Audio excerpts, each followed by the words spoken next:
Untuk PTTP, sebetulnya PTTP udah masuk juga sebagai client base kami di Southeast Asia saat ini. Bisa dilihat ini lebih banyak juga di Europe dan juga di US untuk corporate license. Nah, ini office kami nih bisa dilihat sudah menyebar di seluruh worldwide. Kalau memang banyak bilang bahwa apa sih RFD, apa sih TINEF itu, sebetulnya udah sangat besar ya company kami saat ini gitu, untuk bisa dilihat bahwa kita mempunyai 34 kantor di 30 negara. Nah, ini kantor kami di Jakarta saat ini. Jadi kita base untuk tim technical R&D itu ada di World Trade Center 1 lantai 16. Jadi kita ada semua hardware, semua tim untuk mengerjakan daily work-nya itu ada di World Trade Center. Jadi jika ada teman-teman yang ada di sekitaran Jalan Sudirman mungkin bisa mampir ke kantor kami nanti ya, kalau sudah bisa work from office.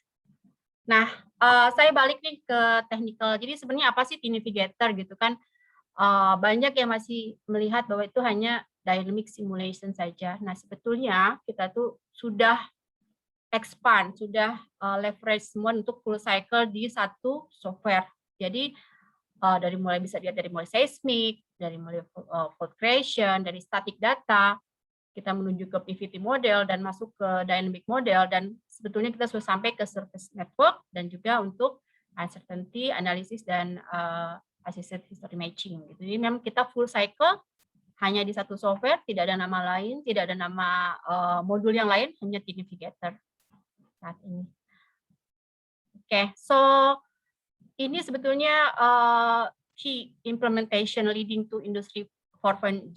Jadi untuk leading ke industri 4.0, saat ini kita memang sudah mendukung, mensupport untuk implementation dari big data, integration, machine learning, artificial intelligence, GPU, cloud computing. Kita kolaborasi dengan Amazon saat ini, dan juga cluster parallelization. Jadi nanti yang bakal dibahas mungkin oleh Pak Andi nanti lebih di cluster parallelization gitu. Jadi ini adalah 7 key implementation yang memang disupport oleh TINEF saat ini. Kita benar-benar follow the teknologi di industri saat ini. Nah, mungkin untuk para user TINEF ini sudah familiar sekali ya. Ini dashboard kami. Saat ini juga kita punya dark skin juga untuk visualization-nya, tidak hanya putih. Very simple. Kalau memang mau open T-Navigator, ini visualization-nya. Kita hanya dibagi dalam 3, designer, simulation, dengan analyze result. Gitu. Jadi untuk semua user membutuhkan graphical user interface. Ini modul-modulnya simulation, black oil, compositional thermal, dan kita juga desainer ada 5 saat ini. That's all. Kita tidak punya anak-anak dari model-model ini. Very simple, very intuitive, dan juga fleksibel untuk modul di Navigator. Nah, balik nih pertanyaan Mas Riko nih. Sebenarnya kapan sih lahirnya TINEF itu? Jadi cerita sedikit nih. Jadi TINEF itu lahir oleh 2 orang Russian, namanya Kirill dengan Vasily. Saat ini mereka adalah CTO dengan CEO kami. 2 orang itu waktu itu kebetulan mereka kena layoff atau kena redundant dari oil company. Jadi mereka waktu itu bingung dengan kondisi saat itu. Mereka akhirnya buka ini nih rencana, mereka sebetulnya udah membuat suatu program di company sebelumnya. Tiba-tiba mereka akhirnya berpikir kenapa kita tidak membuat sesuatu untuk yang mengikuti zaman saat itu, karena waktu itu mereka sangat kesusahan dengan sistem hanya single core yang dimiliki oleh dynamic simulator yang existing pada saat itu. Mereka berpikir bahwa dengan perkembangan komputer yang ada, kenapa tidak dibuat satu software yang bisa mengakomodir perkembangan hardware dan mengikuti perkembangan zaman. Jadi memang dimulai tahun 2005 start T-Navigator Development Program, hanya mungkin isinya kurang dari 10 orang. dan tahun 2010 pertama kali corporate clients di Rusia dan juga masuk ke international market. Saat itu memang dibuka yang kedua ada di Houston. 2013 active business development di semua kontinen. Jadi kalau tidak salah itu 2013 itu waktu resesi oil price kalau saya tidak salah ya. Dan itu ada sekitar tambahan 50 lebih klien di Rusia, di Eropa, dan di Amerika. Dan untuk masuk ke Southeast Asia itu sekitar tahun 2014.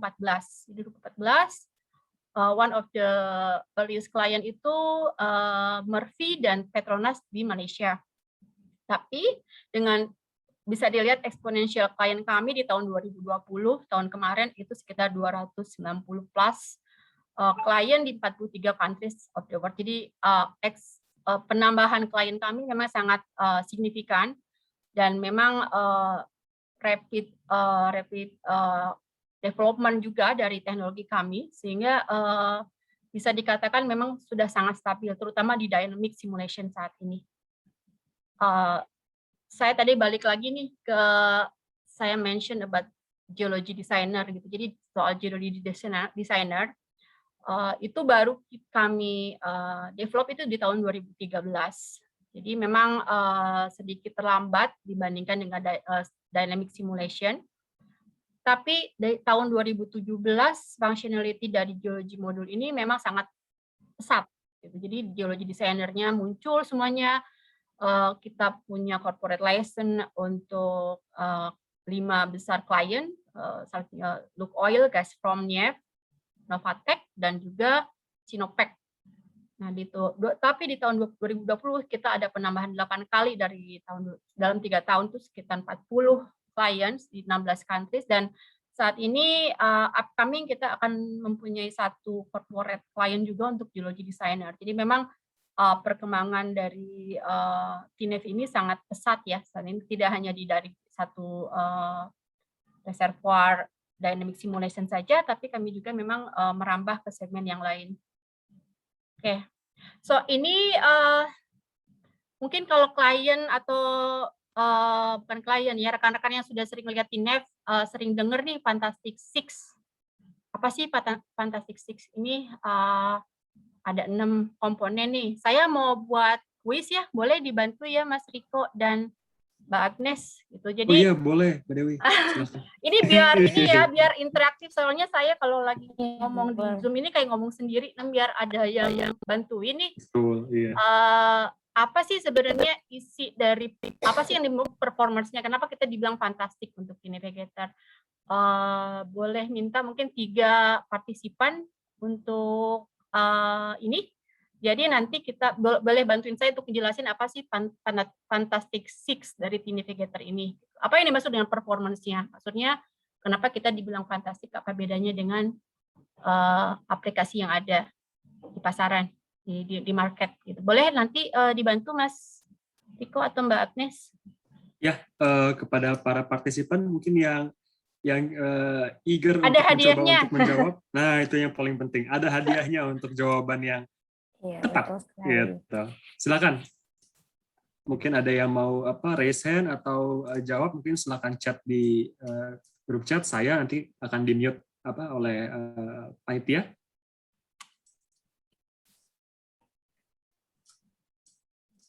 Ada yang ini? Yang bisa bantuin saya untuk jawab ini, untuk explain Fantastic Six? Kayaknya masih pada malu-malu nih, Mbak. Kita tunggu sebentar ya, Mbak ya. Hadiahnya lumayan. Di comment box. Kalau ada yang mau jawab. Yap.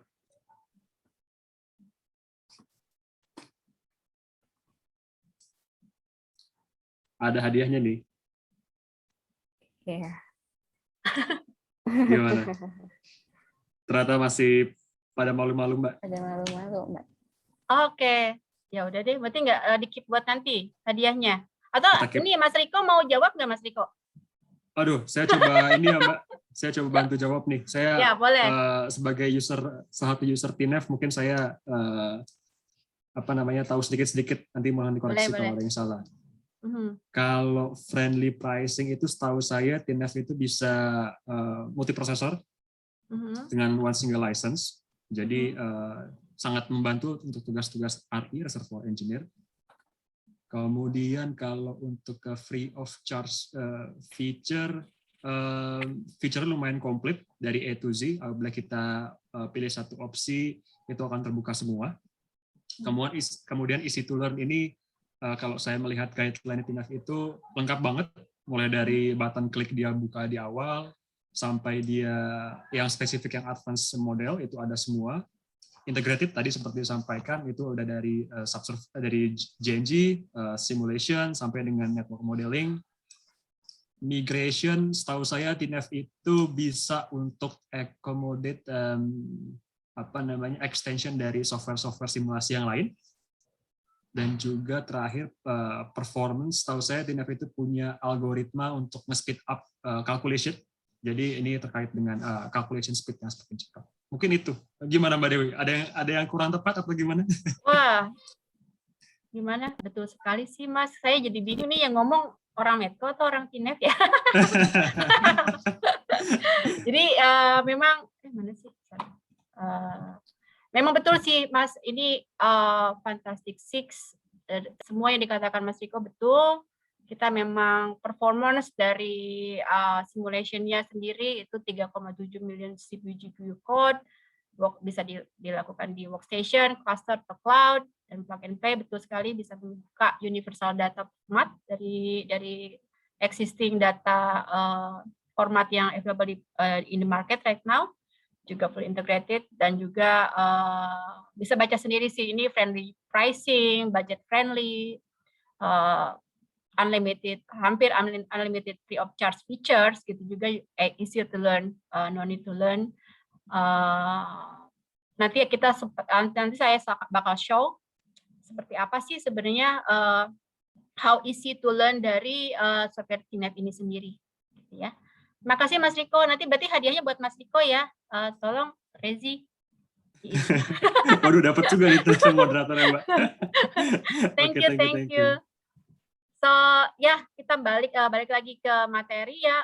Turn a marathon into a sprint with Navigator. Jadi ini memang mungkin kalau rekan-rekan sekalian kalau lihat kita ada event, ini adalah salah satu banner yang paling ini famous ya, paling terkenal dari Navigator. Kita merubah dari yang maraton menjadi sprint menggunakan Navigator.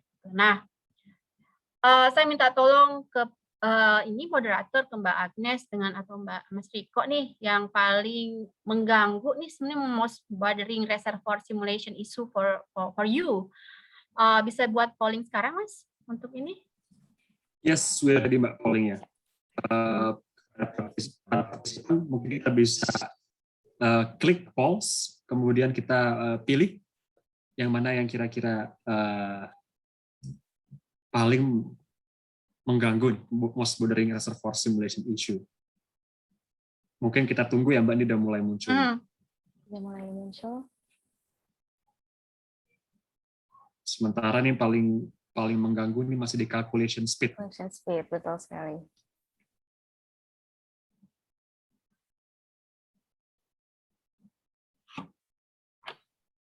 Oke. Sepertinya calculation speed paling jadi masalah juara ya Mas. Iya.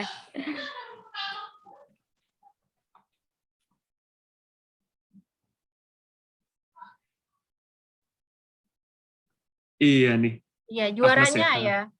Juaranya iya nih Mbak Dewi. Juaranya calculation speed. Oke. Masih ya, Mas? Udah ya? Udah. Iya sih, udah. Sudah. Oke. Jadi memang dari hasil polling itu memang calculation speed ya yang mengganggu, yang paling mengganggu dari teman-teman kita di reservoir simulation. Oke.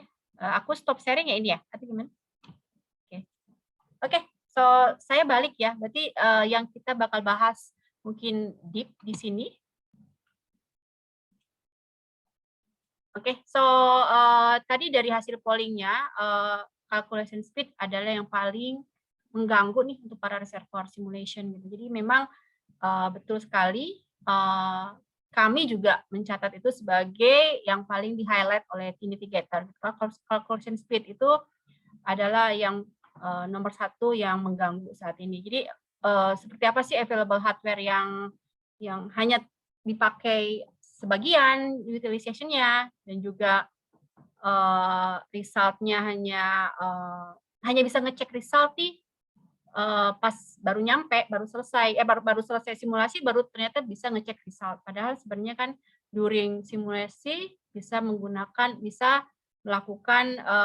check result during simulation. Dan juga ada modify the model at point during the simulation run. Jadi memang selama yang mungkin standard simulation itu mostly selesai dulu running time-nya, baru bisa cek result dan juga modify gitu untuk modelnya sendiri. Nah, itu yang kita unlock coba di Tinivigator untuk software TINEF ini sendiri. Nah, kenapa sih calculation speed di kami itu memang menjadi performance yang maksudnya yang jagoannya kami, jagoannya Tinivigator gitu. Jadi pertama TINEF Code Permit itu bisa mengoptimize scalability dan performance dari hardware yang digunakan oleh para RI sendiri. Gitu. Jadi memang kita bakal mengutilize semua core, semua speed yang dipunyai oleh hardware, tidak hanya satu core, tapi kita bisa mengutilize without any additional cost yang menggunakan software kami, itu hanya satu single license. Fully implicit calculated parameter, dan juga model update di setiap step. Ini mungkin menjadi salah tiga ya. Jadi salah tiga dari kekuatan TINEF saat ini.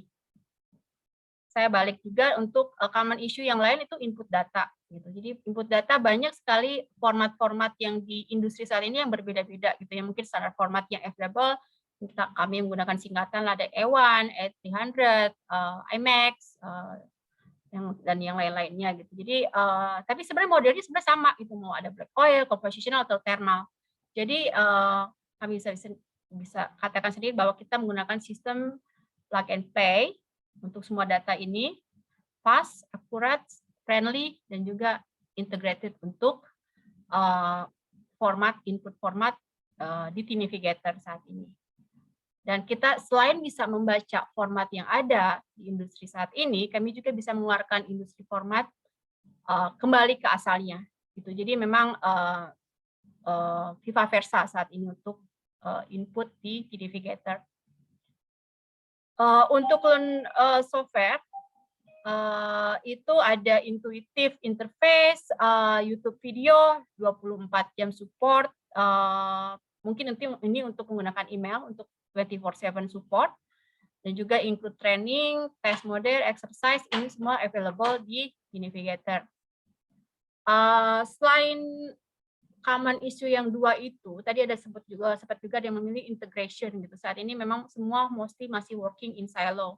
Semua reservoir data itu di Tinivigator, semua reservoir data itu terkumpul dalam satu project, dalam satu platform yang sama, semua case in one project juga, dan juga bisa mengcompare dan mengcombine different variant di satu platform yaitu Tinivigator. Kita tidak membeda-bedakan modul secara nama atau mungkin beda platform, kita semua sama, kita programnya ada di kelas-kelas semua.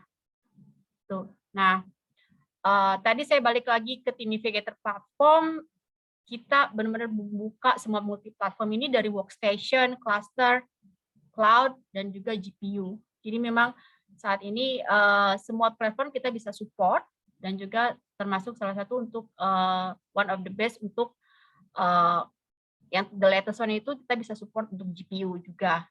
Gitu. Jadi animalnya nih GPU mungkin banyak yang belum tahu sebenarnya kalkulasi GPU itu bisa dipergunakan untuk membantu speed up juga untuk running time di reservoir modeling. Nah, ini solusinya kita bisa katakan the present and the future untuk Tinivigator. Jadi code permit kami bisa membantu untuk semua simulasi di hardware konfigurasinya dengan share. Yang mungkin paling common ini share memory CPU system ya. Jadi memang tradisionalnya semua orang menggunakan CPU untuk saat ini. Tapi juga banyak company akhirnya kenapa saya harus invest di CPU gitu. Itu termasuk salah satu part yang paling mahal di hardware kan. Sedangkan kita juga bisa mensupport selain itu laptop dan juga eksternal GPU. Selain itu juga bisa mix antara CPU dan GPU.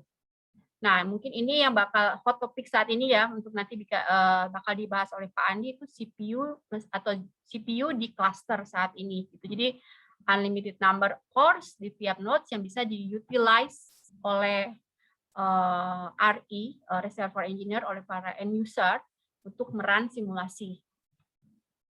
Jadi performance saat ini hybridnya fokus kami saat ini memang untuk hybrid algorithm dari CPU dan GPU. Jadi memang kombinasi dari CPU dan GPU ini bisa mengimprove simulation time. Sebetulnya ini karena berdasarkan the latest improvement ya, CPU runtime improvement itu over last 4 generation itu hanya menunjukkan sekitar 10% improvement. Jadi memang core yang hanya misalnya kalau secara matematiknya kan core yang 24 dengan 42 dengan core 84 itu mungkin harusnya signifikan improvement, padahal sebetulnya dalam running case atau running dynamic simulation itu improvementnya tidak lebih dari 10%. Maka kita akhirnya TNEF menginvest untuk meresearch GPU, kehandalan GPU itu untuk membantu running simulation. Nah, ini adalah decision yang termasuk salah satu yang key juga untuk TNEF, bahwa kita menghybrid antara CPU dan GPU untuk pertambahan calculation speed.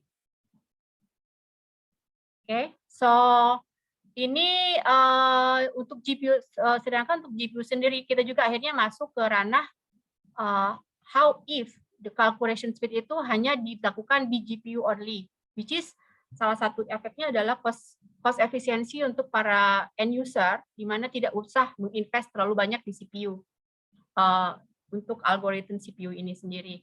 Jadi memang selain hybrid algorithm, kita juga menginvest di GPU calculation only.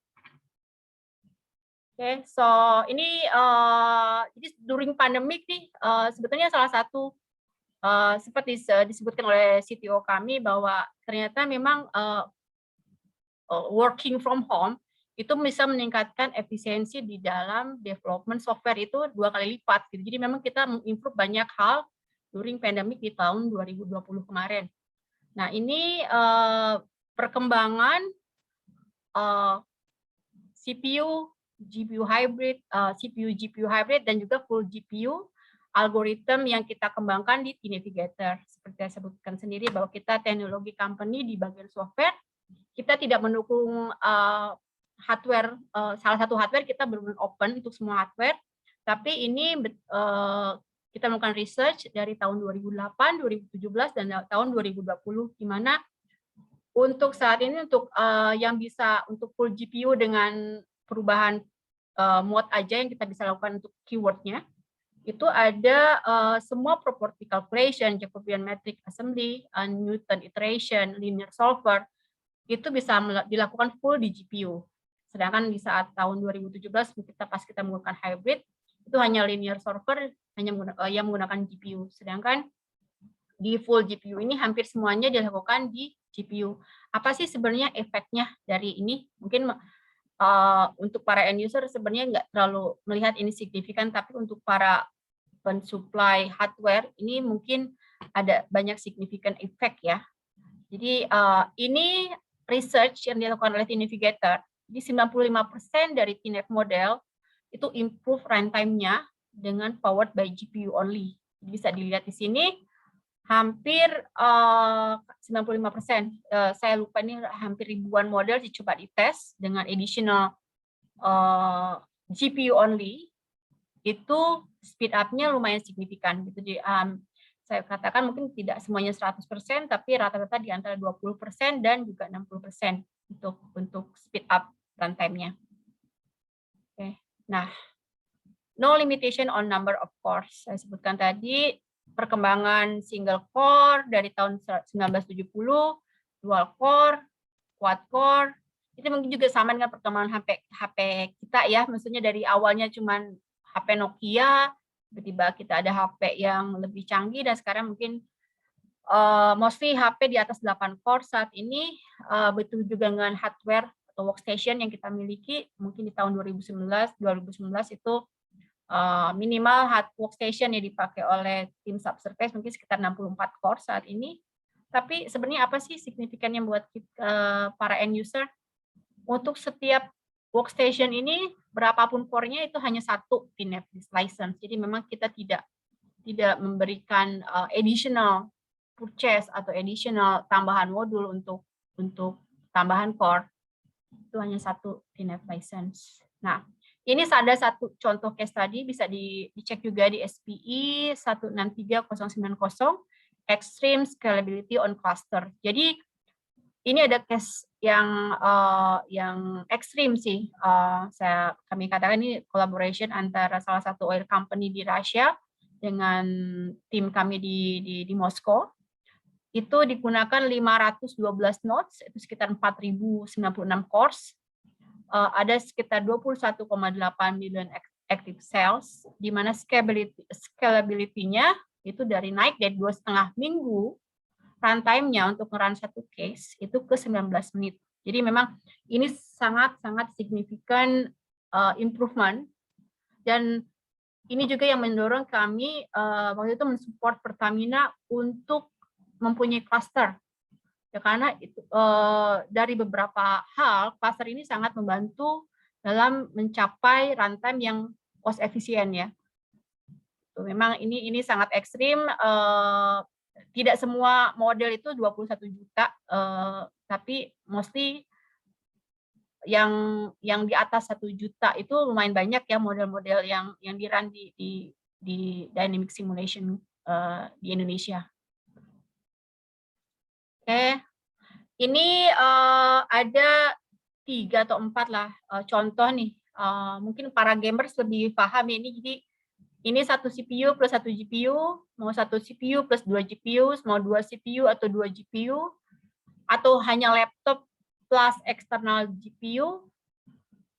Saya tekankan sendiri lagi bahwa tidak butuh banyak license, hanya 1 license untuk Navigator sendiri. Gitu. Nah,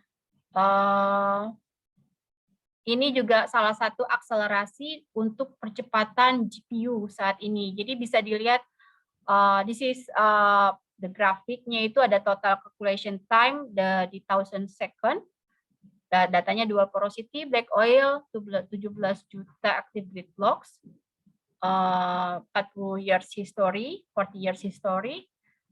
Ketika menggunakan hanya dual AMD CPU, itu bisa dilihat bahwa runtime-nya memang sedikit agak lama ya, 45.000 second. Tapi 32 core AMD ini plus 2 RTX 3090, significant improvement untuk time acceleration-nya sangat-sangat jauh, melebihi setengah lebih dari cut dari calculation speed-nya. Jadi memang dengan tambahan hanya 2 RTX 3090, ini significant improvement yang bisa dilihat untuk runtime-nya. Nah, ini saya balik lagi nih, TNAP Experience User Feedback Survey. Kita melakukan di lebih dari 100 orang yang join di Southeast Asia saat tahun 2020, akhir tahun 2020. Jadi kita coba cek nih, most popular modules nih, ada 2 sebetulnya disebutkan, GUI dan simulator modules. Of course ya, itu memang kita punya jagoan saat ini. Mereka memilih GUI dan simulator. Terus user juga 98,6% bilang bahwa easy to use untuk menggunakan Navigator. Dan yang sebenarnya ini yang saya mau highlight, ini hot modules yang user saat ini pengen tahu lebih banyak nih, apa sih gitu. Nanti kita punya nih baby modul saat ini yang baru lahir, itu network designer dan well designer. Jadi memang 2 modul ini memang baru dikembangkan di Navigator. Tapi terus terang dia mungkin bakal akan menyamai kakak-kakaknya modul-modul di GUI dan atau simulator modul untuk significant improvement di network dan well designer itu sendiri. Terus kenapa sih saya balik lagi ke sini ya? Kenapa sih kita butuh integrated modules? Karena kita tadi mention ada hardware, ada modul sendiri, ada static modeling, ada dynamic modeling, gitu, terus ada network modeling gitu. Seperti apa sih sebenarnya apa yang diperlukan? Sebetulnya dengan integrated models itu sendiri, short term planning dan forecast itu bakal tercapai. Yang kedua juga selain short term juga long term planning dan forecast. Yang ketiga optimisasi untuk existing infrastruktur yang ada di oil company saat ini. Memang ini 3 hal penting yang signifikan, alasan signifikan kenapa diperlukan integrated models.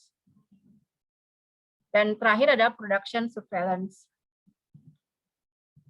Nah, ini gambaran dari fully integrated asset modeling. Jadi saat ini mungkin sudah banyak yang sudah melakukan integrated asset modeling di daily job-nya, static modeling, tapi mungkin baru sampai ke dynamic modeling saja. Jadi memang integrated hanya static modeling, dynamic modeling, dan mungkin ada beberapa sudah melakukan integrated solution di AHM, dan AHM itu Assisted History Matching, Uncertainty, dan Optimization. Tapi yang saya mau highlight di sini, apa yang bisa TNF provide tidak hanya berhenti sampai ke dynamic simulation dan juga AHM, kami bisa membuat fully integrated dan mensupport untuk well dan VAP modeling, surface network modeling, dan juga untuk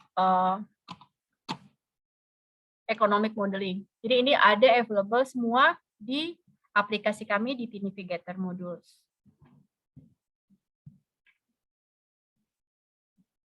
Nah, ini common loop atau common loop di subsurface SADIS. Mungkin sudah banyak yang tahu bahwa bagaimana connection dari multi-realization geological models, masuk ke dynamic initiation of geological models, terus masuk ke multiple history match models. Ini adalah satu loop, common loop yang juga sudah disupport oleh beberapa PTK dari SKK Migas ya. Ini beberapa bagaimana dynamic initiation untuk geological models itu bisa diambil, bisa connect dengan geological model realization.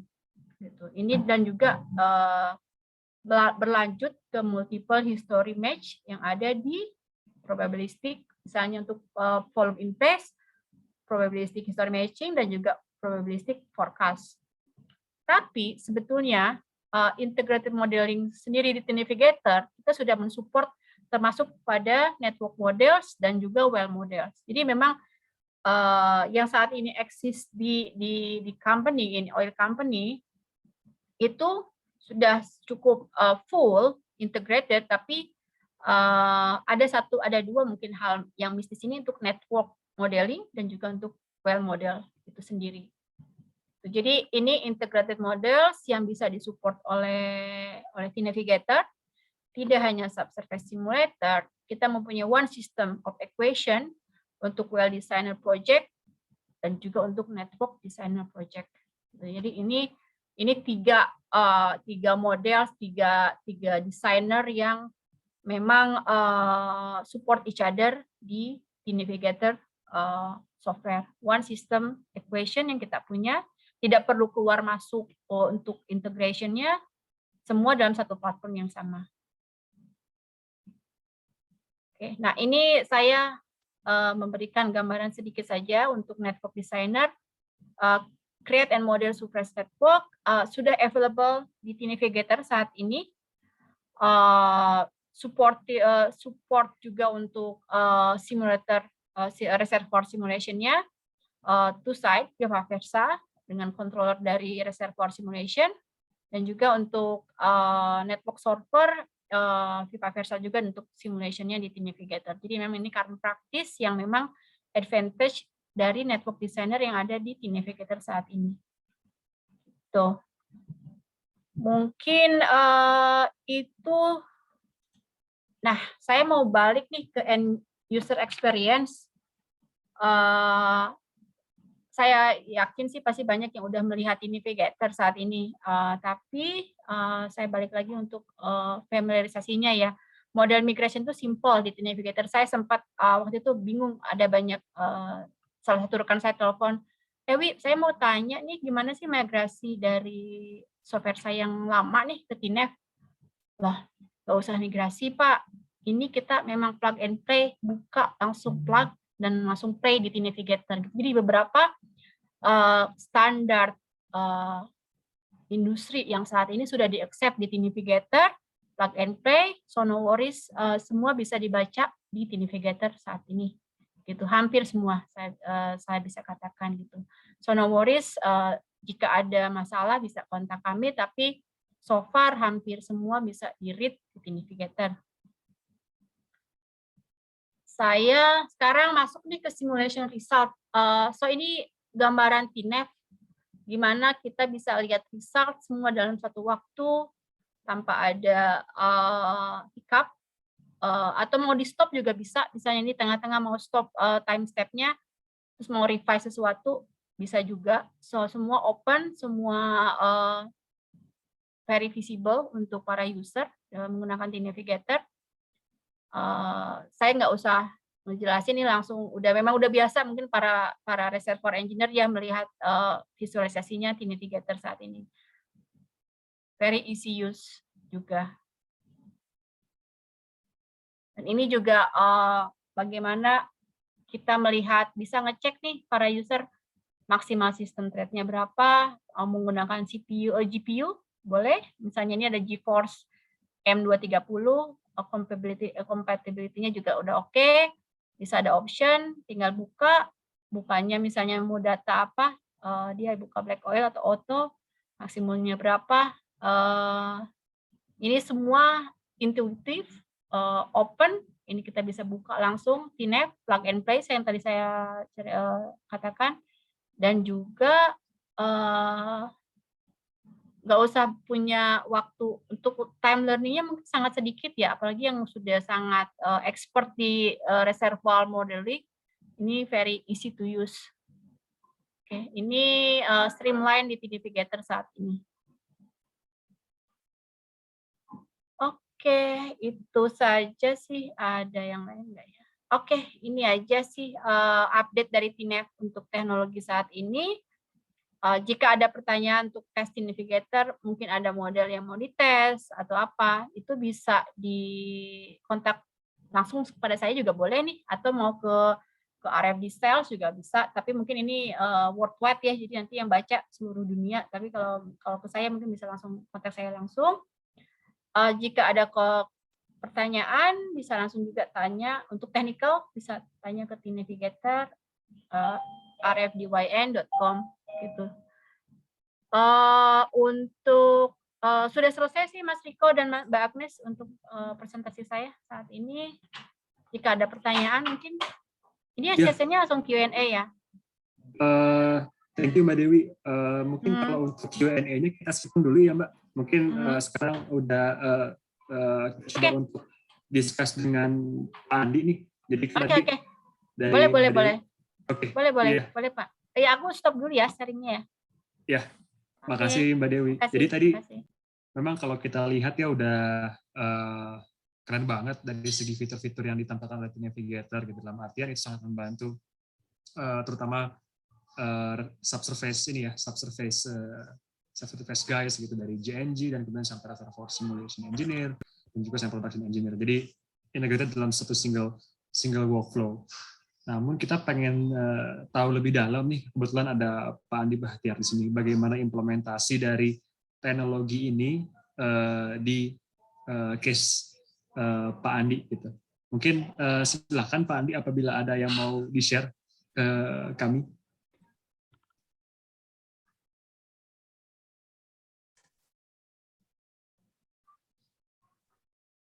Udah kelihatan belum materi aku?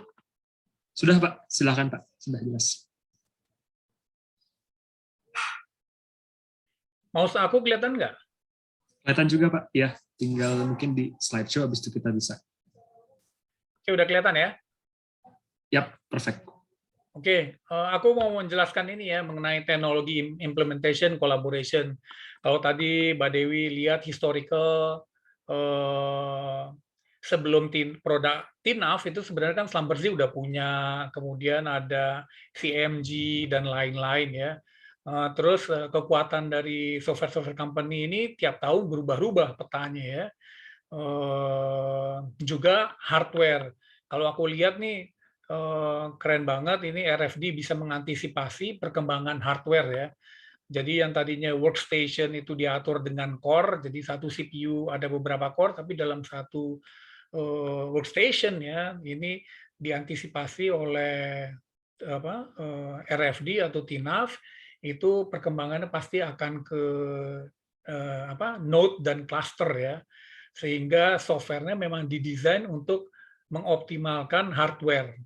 Nah, ini saya menulis ini bersama dengan Rizky ya. Aku berusaha menyelesaikan ini jam 8.20 harus selesai lah. Nah, di Pertamina ini ada banyak potensi, ada banyak lapangan yang belum di waterflood dan IOR. Itu antrian proyek itu banyak sekali. Nah, inilah yang bagaimana kita mematangkan proyek-proyek kita, otomatis kita harus cari cara akselerasi ya. Nah, kalau dilihat ini forecast dari proyek-proyek kita di Pertamina punya 50 proyek, kita forecast, itu oil rate itu peak-nya bisa 120, jadi akan kontribusi signifikan terhadap target pemerintah yang 1 juta barel pada tahun 2030. Kalau lihat di grafik EWAR-nya itu hanya 31% ya, jadi 69% ini target dari waterflood. Kalau kita hanya melakukan waterflood saja, ini 31%, waterflood yang ideal itu kan bisa sampai recovery-nya 55% ya. Jadi ada banyak sekali minyak di dalam bumi, di dalam reservoir, hanya bagaimana caranya kita mengeluarkan atau mengangkatnya ke permukaan. Nah, kalau dilihat tadi Mbak Dewi cerita tentang speed ya, itu kalau tipikal kita melakukan waterflood itu kalau lihat static model, kemudian ada dinamis model, itu hampir memakan waktu 2 tahun. Nah, pada saat ini kita juga punya keterbatasan data, jadi paralel dengan kita melakukan ini, kita juga mengambil data core ya, core, PVD, water sample, fluid sample, sampel minyak, dan lain-lain. Nah, itu kemudian kita akan, ini bagian dari data akuisisi, otomatis kita akan melakukan petrofisik secara kembali, kemudian akan melakukan statis, dinamis, tapi pasti lebih cepat. Total ini ada 3 tahun ya. Nah, kebayang nggak satu simulasi atau model suatu lapangan, itu kalau kita run itu 7 hari atau seminggu, otomatis 1 tahun kita hanya punya 52 kali untuk run simulasi nggak cukup. Karena itu bolak-balik proses iterasi ya. Jadi kalau kita bisa mengakselerasi dengan meran satu model itu hanya 1 hari atau bahkan mungkin beberapa jam, itu akan lebih cepat.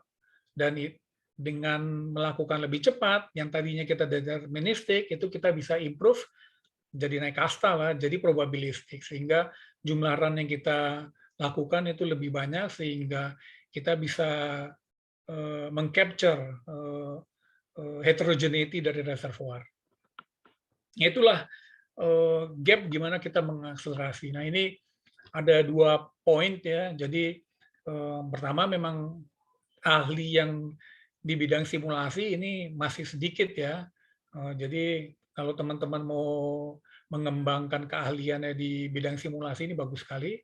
Yang kedua ini juga kita di Pertamina itu perlu mensimplifikasi model geologi dan dynamic model sehingga tidak memakan 7 hari, tapi hanya bisa sehari atau 2 hari itu udah selesai. Tentu ada yang kita korbankan ya. Nah, kalau kita lihat apa yang kita korbankan, yaitu ini pertama, kita punya static model yang 20 juta sel atau 10 juta sel, itu kita scale up jadi sangat-sangat coarse, sangat-sangat kasar. Yang kedua, kalau lihat itu ada misalnya depositional environment itu fluvial, ada channel-channel. Itu begitu kita scale up nggak kelihatan karena grid blocknya besar-besar.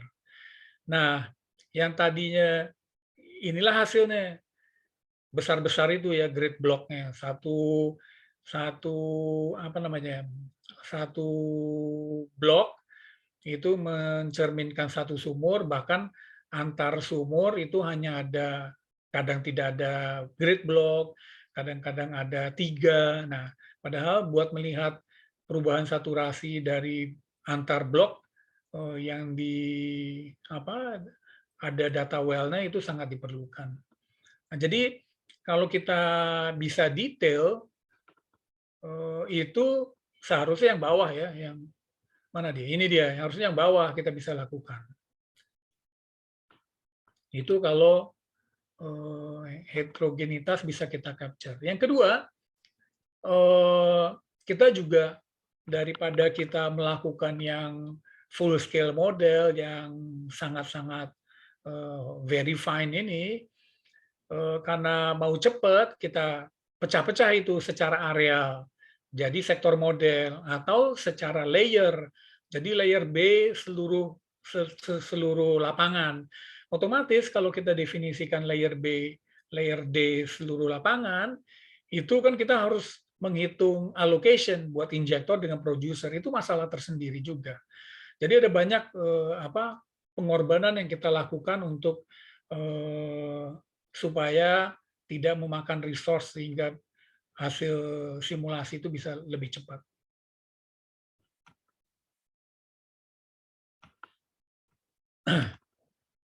Nah, yang ketiga adalah probabilistik ya. Jadi kalau lihat kita bikin static model itu deterministik, dynamic model deterministik, terus kita melakukan forecast. Nah, forecast itu range-nya sempit ya, seperti yang di kanan itu. Nah, realitanya itu ada di bawahnya.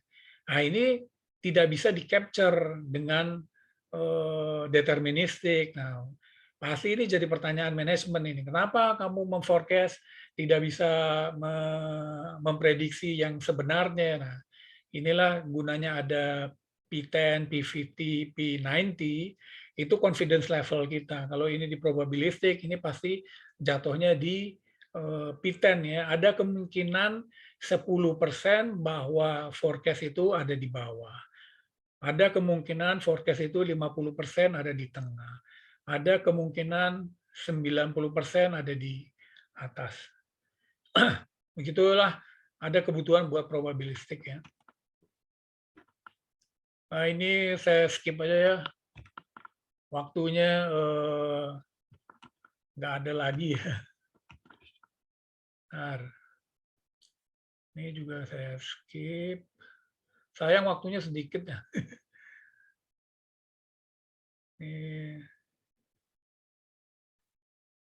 Nah, ini saya langsung ke cluster yang tadi Mbak Dewi ceritakan ya. Jadi Pertamina saat sebelum kita kolaborasi dengan TINAF, kita punya pikiran seperti ini. Benar workstation itu sekarang yang kita gunakan, tapi ada kemungkinan untuk menggunakan cluster. Nah, ini yang kita bayangkan, wah cluster itu mahal, instalasi rumit, butuh space yang luas, dibutuhkan daya energi yang besar, kemudian IT yang qualified. Nah, inilah yang kita assess, gimana sih perkembangan dunia terhadap hardware. Itu rupanya cerita 10 tahun yang lalu ya. Jadi inilah yang terjadi. Jadi kalau misalnya workstation itu CPU dengan banyak core ini ya. Jadi kecil-kecil di dalam satu CPU atau satu workstation. Yang ditawarkan dengan perkembangan hardware saat ini itu adalah seperti ini hybrid. Jadi satu node itu bisa diisi 8 klaster, 20 klaster, 64 klaster, jadi makin cepat. Kalau lihat, ini penambahan klaster, kita lihat yang 200 grid ya, atau core, itu di sini dia sudah di mana ini, di 20 ya, dia udah mulai decline, jadi tidak ada penambahan percepatan. Beda dengan yang hybrid method, itu ada terus kenaikan dengan penambahan dari core. Itu sebabnya kita menggunakan ini. Kebetulan TINAF juga mampu memanfaatkan kondisi keadaan hardware ini, otomatis lebih unggul dibanding software company yang lain. Ini saya skip aja. Ini kita lakukan ini ya, perbandingan run hours ini. Jadi ada 3 juta blok, 3 juta blok model, itu kalau satu node itu 4,7 jam, kemudian dengan penambahan nodes itu akan berkurang. Jadi ini hampir 1/5-nya kan. Jadi sangat signifikan. Kalau tadinya 5 hari jadi 1 hari, itu sangat-sangat cepat. Itu sebabnya kita membeli ini 8 node buat di Pertamina, dan masing-masing node itu, satu node itu ada 20 core.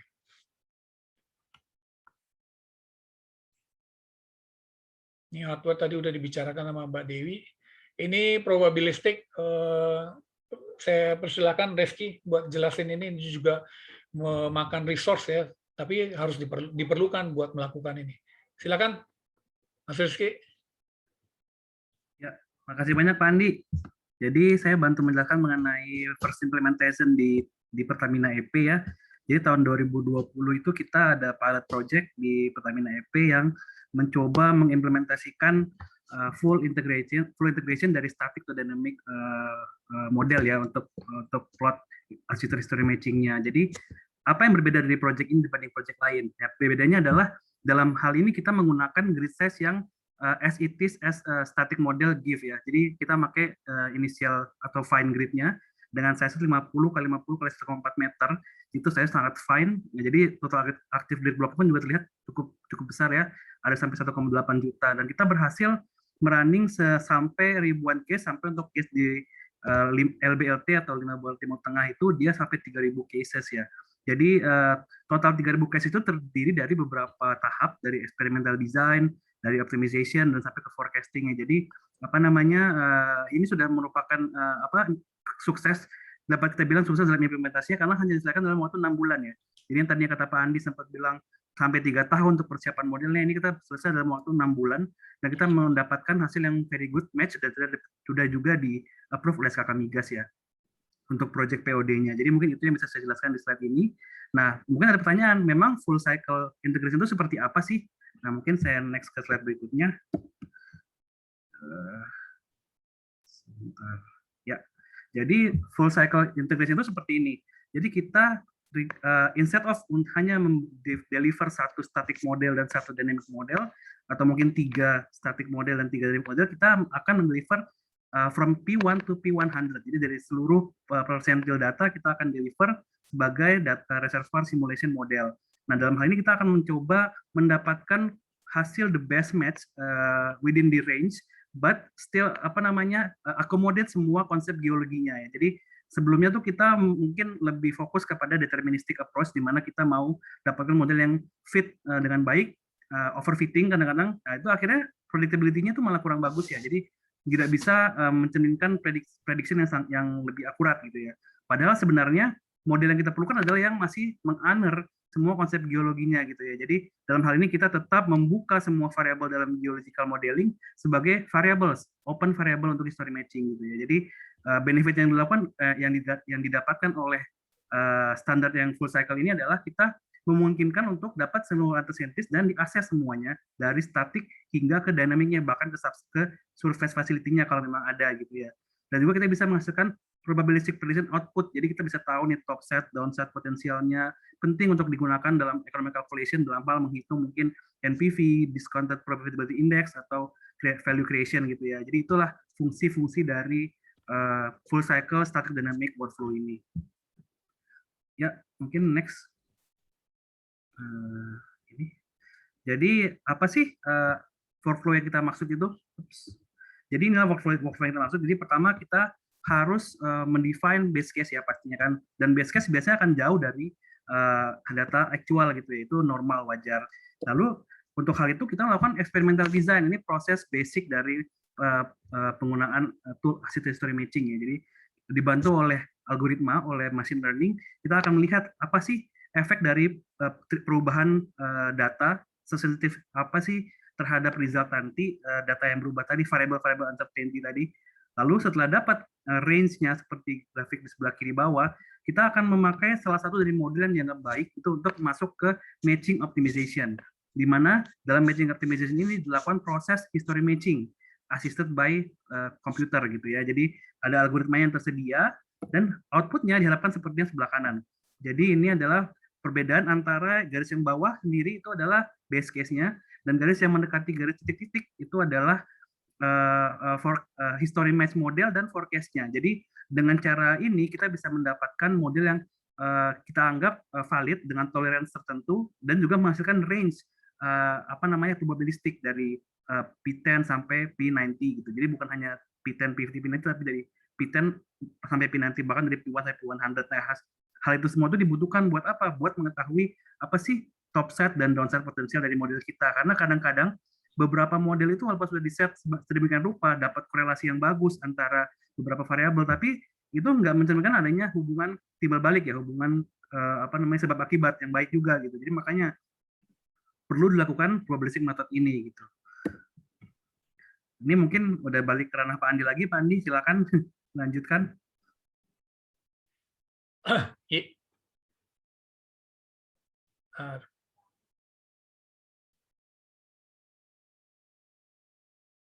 Udah kelihatan kursor aku? Jadi Pertamina ada 47 proyek waterflood, kemudian ada 6 chemical dan 3 CO2 dengan penyebaran seperti ini ya. Pertamina nih kemarin 1 April baru reorganisasi sehingga terbagi jadi 4 region ya, region 1 di Sumatera, region 2 di Jawa, region 3 di Balikpapan, Kalimantan, region 4 di Jawa juga, dan Papua. Nah, dulu itu tersentralisasi, semua pekerjaan dilakukan di Jakarta. Nah, setelah reorganisasi itu didesentralisasi, semua inisiatif proyek akan dilakukan di masing-masing region ya. Jadi tahap 1 kita udah jalan, kita punya 1 klaster di Jakarta, itu sekarang ada kebutuhan untuk membuat klaster kedua di Prabu Muli, klaster ketiga di Pekanbaru, dan klaster keempat di Balikpapan. Itulah tahapan yang berikutnya ya setelah tahap pertama. Ini pasti Mbak Dewi seneng deh ya, dengar rencana ini ya. Oh iya Pak. Nah ini nugget dari presentasi aku. Itu yang pertama, kolaborasi dengan teknologi provider ini harus dilakukan oleh operator atau KKKS. Kita tidak bisa bekerja sendirian, harus saling percaya dengan teknologi provider, dan kita juga akan melakukan assessment ya, siapa yang terbaik. Kan kita juga nggak mau berhubungan dengan perusahaan tenda biru ya. Yang kedua adalah pengaplikasian hardware dan software, ini harus sejalan. Kedua belah pihak harus mengetahui hardware dan software ya. Jadi dalam kasus Pertamina itu harus ada di Pertamina orang yang paham dengan hardware dan software, di teknologi provider dalam hal ini TINAF atau RFD itu harus juga ada orang yang tahu hardware dan software sehingga bisa align, sehingga bisa sejalan. Yang berikut adalah kemajuan teknologi harus dimanfaatkan secara maksimal, itu sebabnya diputuskan kita go ahead ke TINAF bukan yang lain untuk mematangkan proyek-proyek waterflood kita. Kemudian setiap teknologi provider itu hardware software harus saling mendukung untuk memenuhi kebutuhan operator. Yang berikut itu deterministik itu harus kita tinggalkan, kita menuju probabilistik ya. Mudah-mudahan di kampus-kampus juga sejalan juga, begitu juga arahnya. Kemudian ini kalau lihat banyak yang proyek itu lapangan pekerjaan masih terbuka besar di Pertamina. Software dan hardware itu satu kesatuan. Kalau lihat kegagalan software yang lain ya kan karena mereka tidak bisa mengantisipasi hardware arahnya kemana, jadi ketinggalan mereka. Untuk meng-catch up itu agak berat menurut aku ya. Ini pandangan pribadi. Kemudian TINAF terbukti dengan ketangguhannya terutama untuk black oil simulator. Kemudian ini ditambah dengan kemampuan untuk mengutilize unlimited number of core pada setiap license yang menyebabkan TINAF ini sangat ekonomis karena yang namanya core itu namanya computational. Jadi kan namanya simulasi itu kan dipecah-pecah kan. Bagaimana kita menghitung suatu matriks, core di mana-mana sama, tapi kalau satu license itu bisa memanfaatkan 10 core atau 20 core dalam hal ini, itu running time itu menjadi sangat ekonomis. Itu saja dari saya kembalikan ke moderator. Terima kasih. Baik, terima kasih Pak Andi untuk penjelasannya yang sangat komprehensif. Tadi juga penjelasan dari Mbak Dewi sangat komprehensif dan sangat insightful tentang business development di Rockflow Dynamics, dan dari Pak Andi sangat komprehensif juga mengenai implementasi teknologi yang dipakai dari Navigator. Mungkin sekarang kita bisa undang Mbak Dewi lagi untuk masuk ke question and answer session nih. Tadi mungkin sempat terlewat dulu karena langsung move ke presentasi dari Pak Andi. Ya, nah, mungkin ada question ya Mbak Agnes? Oh iya, kita mau ada quiz dulu ya Mbak Dewi ya. Ada hadiahnya nih kebetulan. Ada door prize dan ada hadiah-hadiah lainnya nih. Mungkin Mbak Dewi mau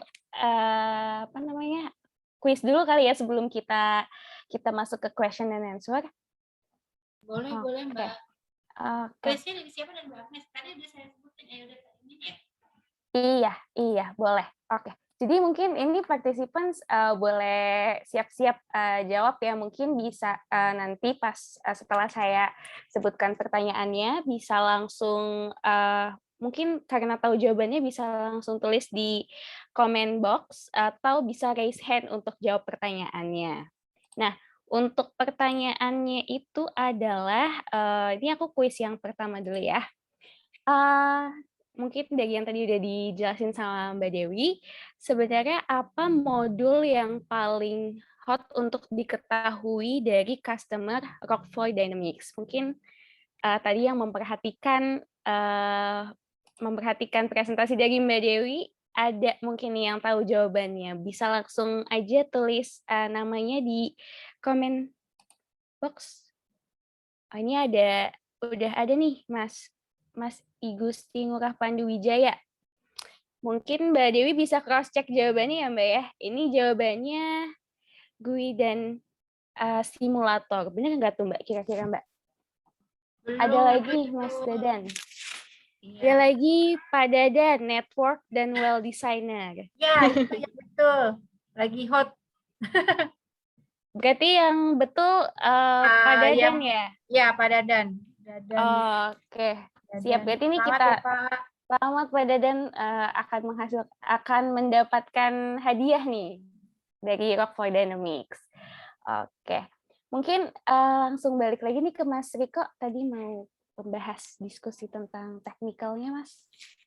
Thank you Agnes, ya terima kasih juga Pak Andi atas presentasinya.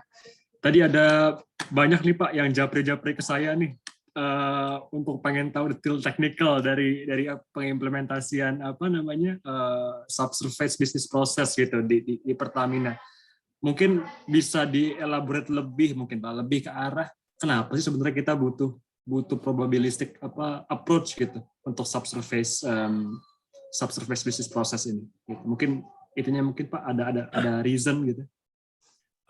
Betul, semua sekarang kan jalannya atau arahnya ke probabilistik ya, mau itu perhitungan reserve atau forecast. Nah, cara membaca probabilistik itu kan kemungkinan. kemungkinan terjadi suatu kejadian itu 10%.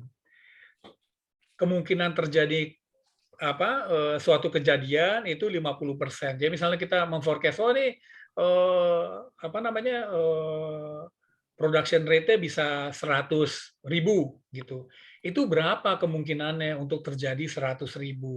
Kalau misalnya kemungkinan terjadi hanya 10%, artinya kita terlampau optimistik. Nah, kalau kita bilang oke, 100.000 itu terlampau optimistik. Berapa sih P50-nya? Oh, P50-nya itu 50.000. Nah, yang 50.000 itu lebih realistis.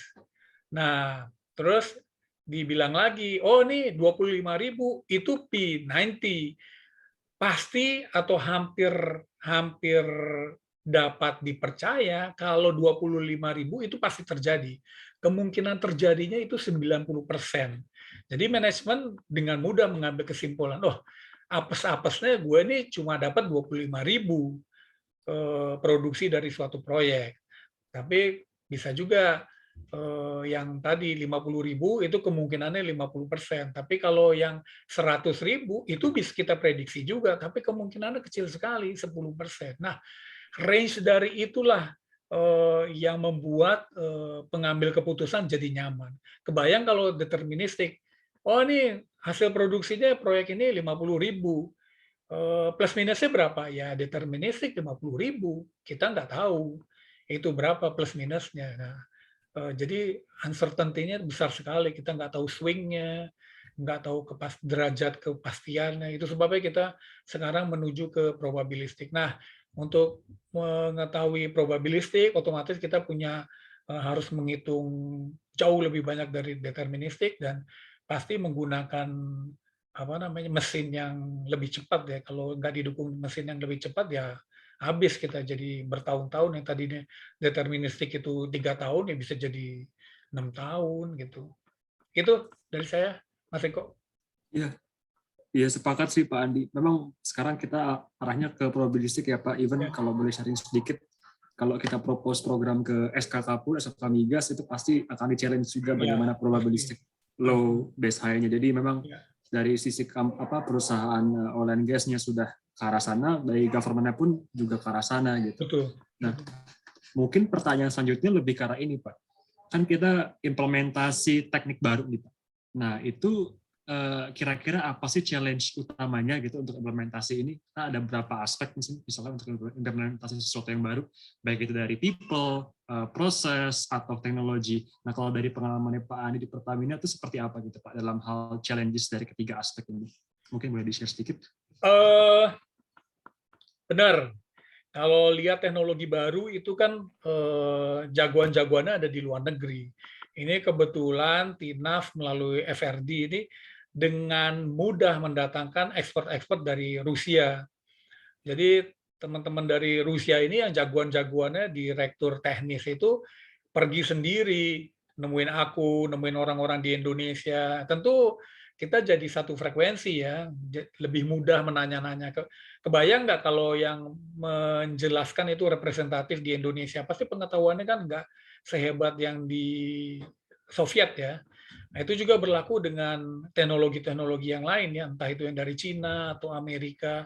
Jadi mendatangkan orang yang tepat ke Indonesia, menurut saya itu sebenarnya challenge juga ya, karena orang itu mau investasi, datang ke Indonesia, nginep, belum tahu ada prospek atau enggak ya, itu yang di assess gitu loh. Cukup bermodal juga orang-orang itu buat pergi ke Indonesia ya. Pak Dewi mungkin bisa nambahin. Silakan Mbak Dewi. Iya Pak, makasih banyak. Memang sebetulnya itu lebih ke sharing teknologi ya Pak. Jadi dari sisi kami kita memang terus terang untuk developer team dan juga mungkin waktu itu Bapak ketemu dengan Dimitri, memang dia PhD di mathematician yang memang ahlinya di assisted history matching. Jadi memang pas dia datang emang frekuensinya sama. Itu memang itu yang sedang kita juga educate ke beberapa semua klien TINAF bahwa probabilistik saat ini memang menjadi kayak high feature gitu ya, bukan udah mulai lagi bukan hanya deterministik lagi gitu saat ini untuk era zaman sekarang. Memang probabilistik adalah new era untuk reservoir simulation saat ini. Terus terang terima kasih banyak itu untuk waktunya Pak Andi. Akhirnya kita bisa menyampaikan message yang tepat untuk ya probabilistik ini, dan mungkin terima kasih banyak atas kolaborasinya Pak Andi dengan tim Pak Andi juga saat itu ya Pak. Jadi kita memang mendapatkan support yang sangat baik dari tim Pertamina IOR. Terima kasih banyak Pak. Aku ngurusin juga surfaktan karena ada lab hebat itu di Amerika. Aku bilang, kamu datang dong ke sini. Aku nggak bisa ke sana. Mereka nggak mau karena mereka nggak mau invest, nggak melihat prospek. Ya udah buntu itu hal-hal seperti itu ya. Jadi memang harus ada inilah willingness dari kedua belah pihak ya sehingga itu terjadi. Gitu Mas Riko. Ya, menurut Pak Andi, gimana Agnes, tadi kayaknya kita di chat ada beberapa pertanyaan yang mungkin kita boleh sharing sedikit pertanyaan dari teman-teman yang sudah join di sesi kali ini. Oke, mungkin bisa saya bacakan dulu pertanyaan yang ada di komentar ya. Pertanyaannya ada dari Pada dan Damayandri. Apakah ada comparative result antara TINAF dan software lainnya khususnya untuk simulasi IOR? Nah, mungkin nih ada dari Mbak Dewi mau jawab mungkin? Boleh, biar ini ya saya coba, saya tadi udah cari, mungkin Mas Rezi ada contohnya bisa di-share ya Mas Rezi ya? Oke, ya Mbak. Sebentar saya share screen ya. Jadi kita coba hide dulu ya, karena ini kan untuk forum ini kita tidak akan menyebutkan nama softwarenya yang kita compare ya. Oke, slide saya udah kelihatan belum? Sudah. Ya, jadi ini adalah contoh yang paling baru. Kita ada evaluation di Cairn India ya. Jadi di India itu adalah project surfactant polimer. Di sana dia ada running di lapangan namanya Aishwarya. Jadi nama modelnya ini Aishwarya model. Ini model kita pakai coba di 20.4 itu udah bagus ya, udah Navigator versi tahun lalu udah bagus, apalagi versi terbaru ini ya. Jadi kita udah cek semua major keyword untuk seluruh polimernya dan surfactantnya udah kebaca dengan benar, dengan baik, dan juga ini adalah hasil comparative result-nya. Jadi saya sembunyikan nama softwarenya. Jadi ini adalah hasil yang garis hijau ini adalah Navigator. Nah, terus ada dua garis ya, ada warna biru sama warna coklat. Ini adalah software yang dimaksud ya. Jadi ini adalah komparatifnya, ini history yang titik-titik, ini adalah garis tegasnya, ini garis simulation. Jadi secara overview of big picture saya bisa bilang bahwa Navigator result itu sudah comparable untuk case EOR khususnya chemical surfactant polymer, dan hasil yang acceptable ya, reasonably acceptable oleh tim Cairn India, dan ini juga dari modal alasan kenapa mereka juga akhirnya menjadi klien Navigator. Gitu ya kurang lebih ya. Jadi untuk detailnya mungkin saya nggak bisa share di sini karena itu masuknya di konfidensial ya. Jadi nanti kalau memang ada yang ingin ditanyakan lebih lanjut, bisa hubungi saya secara langsung, kontak, nanti kita diskusi offline kali ya. Oke, terima kasih. Oke, baik. Sangat komprehensif penjelasannya nih dari Mas Rezi.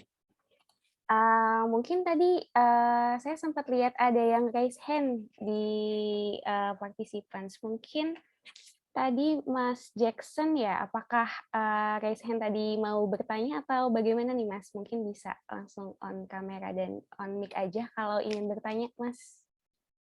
Oke, dipersilahkan untuk Mas Jackson Pola. Halo, selamat malam semuanya. Saya bertanya ke Pak Andi dan juga ke Mas Rizky.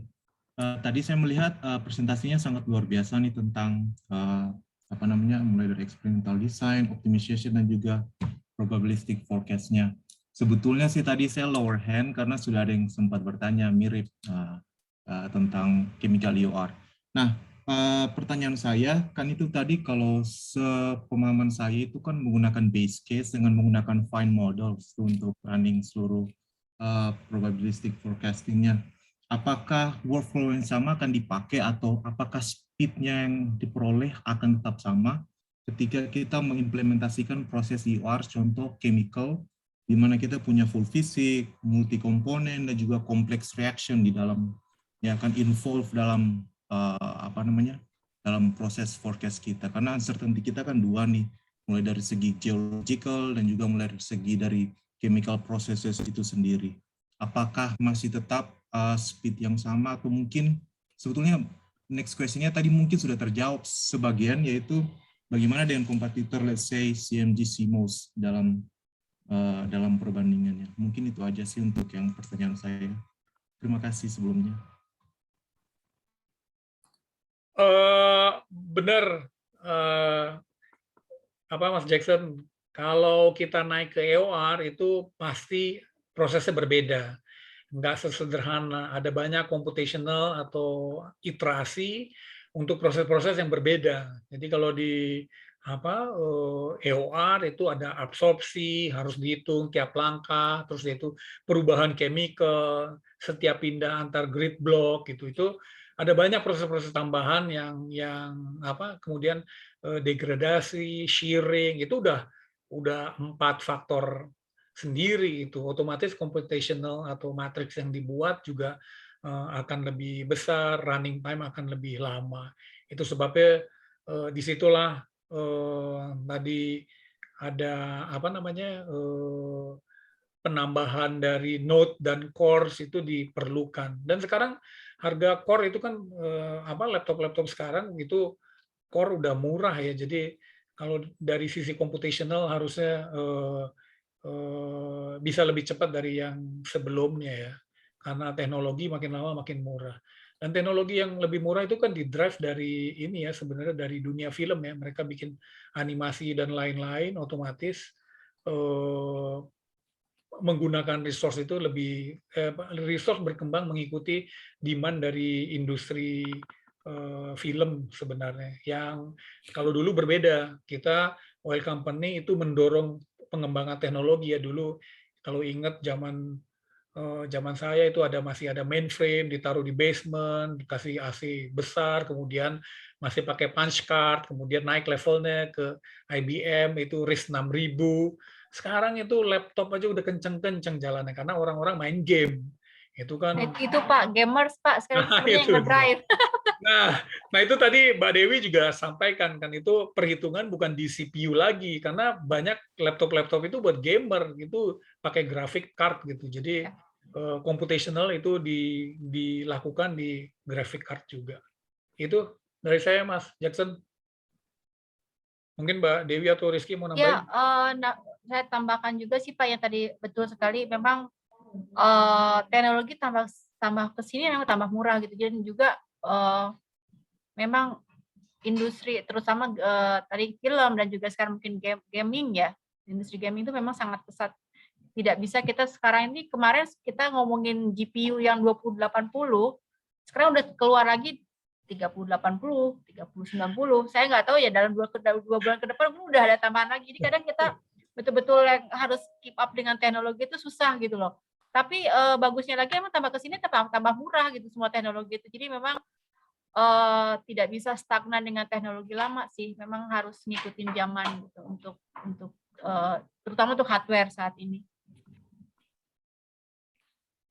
Mas, saya mau nambahkan untuk pertanyaan dari Mas Jackson pula. Terima kasih pertanyaannya Mas Jackson.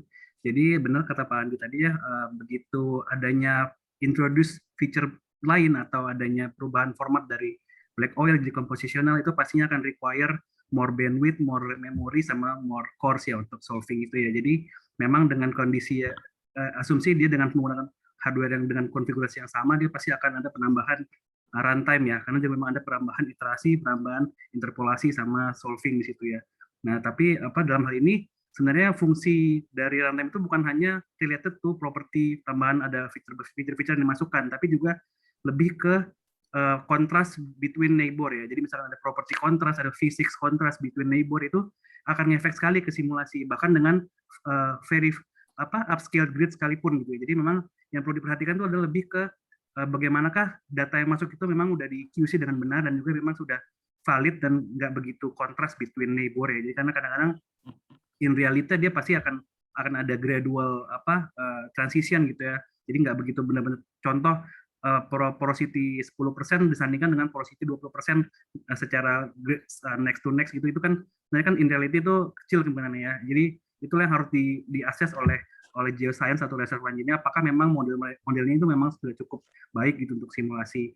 Lalu untuk pertanyaan berikutnya tadi mengenai ini ya, perbandingan dengan software lain, dan juga ada modul yang disebut juga dengan produk dari software lain. Saya sebenarnya nggak akan membahas lebih detail mengenai perbandingannya, cuman yang bisa saya sampaikan adalah di Navigator kita punya unique workflow untuk melakukan history matching, yaitu adanya proses experimental design, dilanjutkan dengan matching optimization, lalu dengan ke probabilistic forecast ya. Jadi itu yang membedakan kita dengan tool-tool assisted history matching lainnya, di mana kita ada complete proses dari sisi sensitivity sama uncertainty analisisnya, lalu ke matchingnya benar dibantu oleh machine learning, dan juga untuk probabilistic forecastingnya. Itu aja sih mungkin ya dari saya. Ya, terima kasih untuk jawabannya Pak Andi, Mbak Dewi, Mas Rizky. Memang sangat penting sekali computational plan ya, karena makin kompleks model, kita pengen sesuatu yang lebih physically mimic the physics of the reservoir itself. Jadi memang sangat-sangat krusial. Ada pertanyaan selanjutnya yang nggak kalah menarik dari Andri Hendriana. Mungkin kalau boleh saya sampaikan pertanyaannya terkait dengan bagaimana efek dengan pengalaman Pak Andi, mungkin bagaimana efek dari simplify dari grid simulation grid gitu dalam forecasting result dibandingkan kita menggunakan native grid dengan tanpa upscaling. Mungkin itu yang ini ya kurang lebih inti dari pertanyaannya. Kalau tanpa upscaling, jadi biasanya dari petrol itu kan keluar antara ada yang 10 juta, ada yang 20 juta. Itu sebenarnya dengan kemampuan mesin sekarang mudah kita lakukan ini ya, black oil simulator ya. Jadi bukan kendala sebenarnya. Cuma tadi lagi ini aku baca juga frac ini ada hubungan dengan frac ini enggak? Bukan ya? Yang jadi ini Pak, bukan yang subsurface heterogeneity. Jadi jawabannya itu kita berusaha meminimalkan scale up kalau bisa 1:1. Jadi dari geostatistik atau dari statis model misalnya 20 juta itu kita absorb 20 jutanya langsung ke dinamis, itu lebih bagus dan dimungkinkan dengan keadaan mesin yang sekarang ya. Cuma ada biaya tambahan lah kalau kita dengan 10 juta sel, itu ada cost-nya kan, itu running time itu ada cost-nya karena hubungannya ke mesin dan core dan jumlah license ya. Jadi kalau 20 juta dibanding 10 juta mungkin biayanya lebih mahal yang 20 juta. Disitulah ada balance ya, bagaimana kita secara teknis masih acceptable tapi tanpa mengeluarkan biaya yang berlebihan. Itu dari saya, dan pertimbangan-pertimbangan itu harus dilakukan ya, nggak bisa enggak. Kan resource terbatas juga. Iya, sepakat Pak mengenai hal tersebut. Memang semakin fine select kita perlu invest lebih untuk hardware ya, untuk kita bisa keep up dengan running time-nya. Nah, mungkin saya ada pertanyaan yang cukup menggelitik Pak. Tadi kan kita udah bahas mengenai teknologinya seperti apa gitu. Nah, kalau boleh sharing sedikit, pengimplementasian teknologi di Pertamina ini bagaimana? Ini kan pasti banyak nih yang daftar di sesi kita malam ini dari reservoir engineer gitu, mungkin sama seperti kayak saya yang profesional gitu. Mungkin pengen tahu juga Pak, kira-kira kalau di Pertamina itu bagaimana sih mendevelop, let's say kita bisa spesifik subsurface engineers-nya gitu, supaya bisa keep up dengan teknologi-teknologi ini. Apakah ada programnya yang bisa program-program trainingnya yang bisa share ke kita gitu untuk ini pengalaman aku 30 tahun di industri ya. Aku begitu masuk, aku tuh udah join atau jadi SPE member. Ya tahun 1988 itu mahal dulu waktu jadi anggota SPI sekarang aja dibagi-bagi region sehingga tahun ini cuma $40 buat profesional ya, setahun ya, buat 2022 ya. Nah, itu sebabnya kita update dengan apa namanya, baca-baca paper itu, pengembangan diri kita jadi lebih bagus lah. Kita bisa lihat kasus-kasus dan kasus-kasus yang dibahas di SPI itu kan udah dilihat ya sama apa namanya, udah di QC lah sama orang-orang yang expert gitu sehingga bisa dipublish dan bisa digunakan atau direplika oleh orang-orang. Jadi join apa namanya, join keorganisasian SPI ini sangat penting menurut aku. Ada banyak program SPI yang bagus-bagus. Terus udah itu mengambil master atau PhD itu juga sangat menolong. Karena kalau baca paper aja kayaknya ini lagi pengalaman pribadi. Kalau baca paper aja aku dari awal baca paper banyak. Jumlahnya lah per minggu itu banyak banget. Terus udah itu begitu aku ngambil master, aku bilang aku kan udah hebat, aku selalu update kok baca SPI paper, itu beda sekali. Begitu aku sekolah di UT Austin ngambil master, itu tingkat kepercayaan diri aku terhadap knowledge yang aku miliki itu jadi tinggi. Aku dengan pede ngomong ini harusnya begini karena aku punya basis yang kuat. Mudah-mudahan teman-teman jangan menyia-nyiakan waktulah, yang muda-muda ambil aja tuh master atau PhD kalau memungkinkan. Luar biasa sekali, ya.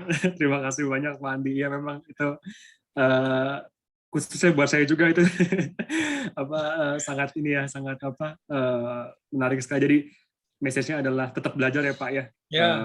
Tetap belajar dimanapun, kapanpun. Apabila ada kesempatan kita bisa ambil master, ambil PhD kita kejar. Apabila ada conference SPI kita bisa manfaatkan sebaik-banyaknya. Aku setua ini masih baca SPI paper yang luar biasa.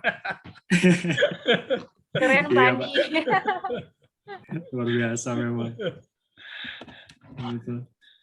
Ya, mungkin ada pertanyaan lagi, Agnes dari yang di chat mungkin bisa di share. Dari kolom chat udah habis sih pertanyaannya. Mungkin kita mau ke kuis final nih, Mbak Dewi. Ada door prize nih dari. Ya. Jadi final ya Pak ya. Ini sebelum kita tutup ya, Mbak Agnes, Mbak Mas Riko. Tadi tuh grand prize-nya apa ya? Grand prize-nya ada hotel voucher nih. Ya, voucher hotel di Ayana 1 malam. Wow. Ayananya Jakarta. Jakarta. Iya.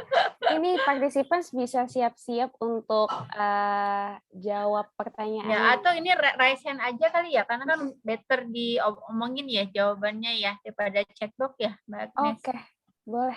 Ya, boleh Mbak Dewi. Mau dari Mbak Dewi aja yang melemparkan pertanyaannya? Mbak Agnes aja nggak apa-apa? Oh, aku aja. Oke, siap.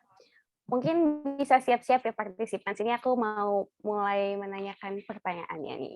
Nanti bisa siap-siap langsung raise hand aja. Oke, jadi pertanyaannya adalah apa saja tahapan-tahapan basic untuk AHM, Assisted History Matching? Mungkin bisa langsung raise hand nih yang tahu jawabannya untuk mendapatkan voucher hotel di Ayana, Jakarta. Clue-nya ada di slide-nya Pak Andi. Tadi berarti yang perhatiin slide-nya Pak Andi. Iya. Jawabannya. Mungkin ada yang mau jawab nih? Belum ada ya sejauh ini. Masa Mas Riko lagi? Atau Mbak Waduh.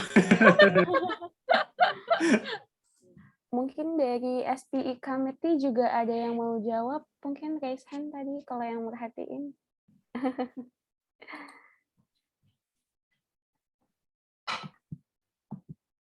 Ada malu-malu nih kayaknya nih. Ya, tahapannya tadi mungkin udah sebenarnya dibicarakan Pak Andi ya during Q&A gitu. Jadi sebenarnya gampang. Ya Pak ya. Kalau diperhatiin sebenarnya gampang ya harusnya. Pada malu-malu itu timnya Pak Andi Pak, nggak ada yang raise hand nih harusnya.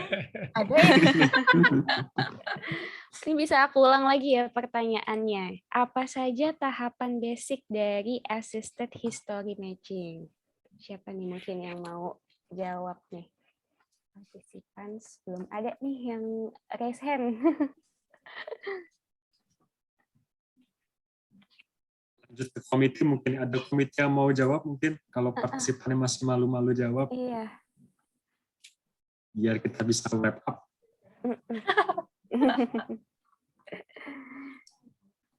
Padahal door price-nya lumayan besar ya. Satu voucher hotel bisa staycation di Jakarta. Itu Oh, ada ada yang raise hand. Mas Oke. Fajar Adi ya. Mas Bilal nanti dulu ya, Mas Bilal ya. Kita Iya, itu partisipan dulu. Oke. Mungkin Mas Fajar Adi bisa Open mic ya. open mic sama on cam mungkin. Oke, selamat malam. Saya coba jawab ya. Mungkin kalau segera dikoreksi ini kalau salah mungkin. Mungkin bisa untuk capture heterogeneity-nya mungkin bisa dari sektor model sama layer based model untuk bisa location producer sama injector-nya.